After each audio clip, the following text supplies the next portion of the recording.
4 মাস, 5 মাস, 6 মাস হয়ে গেছে, এখনও আপনার এমআরপি পাসপোর্ট হাতে পান নাই। তো যারা নাকি সৌদি আরব থেকে এমআরপি পাসপোর্ট রিনিউ করার জন্য জমা দিয়েছিলেন সৌদি আরবের যে কোনো জায়গা থেকে, সেটা কোনো প্রবাসী সেবা কেন্দ্র থেকে কিংবা দূতাবাসের পক্ষ থেকে, আপনি যেখানেই জমা দিয়ে থাকুন না কেন, যেমন সেপ্টেম্বর, অক্টোবর, নভেম্বর, তাদের কিন্তু কারোরই এখনও এমআরপি পাসপোর্ট আসে নাই। অনেকের কিন্তু এই পাসপোর্টের জন্য এই কাম হচ্ছে না, অনেকে ছুটিতে যাবে সেটাও যেতে পারছে না। তো বর্তমানে আপনারা অনেকেই জানেন যে অনেক ফ্লাইট কিন্তু মিস হইতেছে, তো অনেকের পাসপোর্ট কিন্তু রিনিউ হয়ে গেছে, সেটা বাংলাদেশে আছে।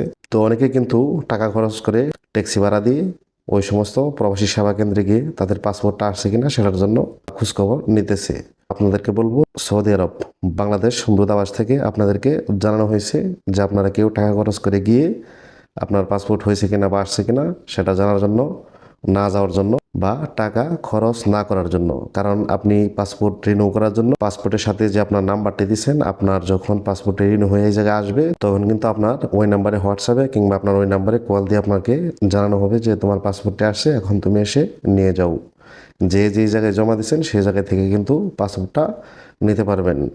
তো বর্তমানে কিন্তু অনেক ফ্লাইট ক্যান্সেল হইতেছে বা অনেক ফ্লাইট কিন্তু মিস হয়ে গেছে কিছুদিন আগে, যে কারণে কিন্তু আপনার পাসপোর্টটি এখন আপনার হাতে এসে পৌঁছায় নেয়।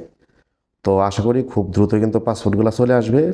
তো অবশ্যই আপনার ফোনে মেসেজ কিংবা কল কিংবা হোয়াটসঅ্যাপে কোনো মেসেজ আসলে তখনই কিন্তু আপনি পাসপোর্টটি আনার জন্য যাবেন। তার আগে গিয়ে আপনি টাকা খরচ করে কোনো লাভ নেই। কারণ অনেক ফ্লাইট ক্যান্সেল বা এদিক সেদিক হওয়ার কারণে, এটা কিন্তু আপনারা যারা নাকি সৌদি আরব আছেন প্রত্যেকেই জানেন, সেই কারণে কিন্তু আপনার পাসপোর্টটি আটকে আছে। অনেকের কিন্তু এই পাসপোর্টের জন্য এই কাম হচ্ছে না, অনেকে ছুটিতে যাবে সেটাও যেতে পারছে না।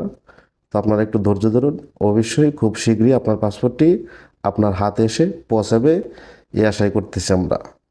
তো আশা করি আপনারা এই বিষয়টা বুঝতে পারছেন। তো আপনারা কেউ টাকা খরচ করে পাসপোর্ট আসছে কিনা সেটা খোঁজ নেওয়ার জন্য বা জানার জন্য যাবেন না। ধন্যবাদ সবাইকে। সালামু আলাইকুম।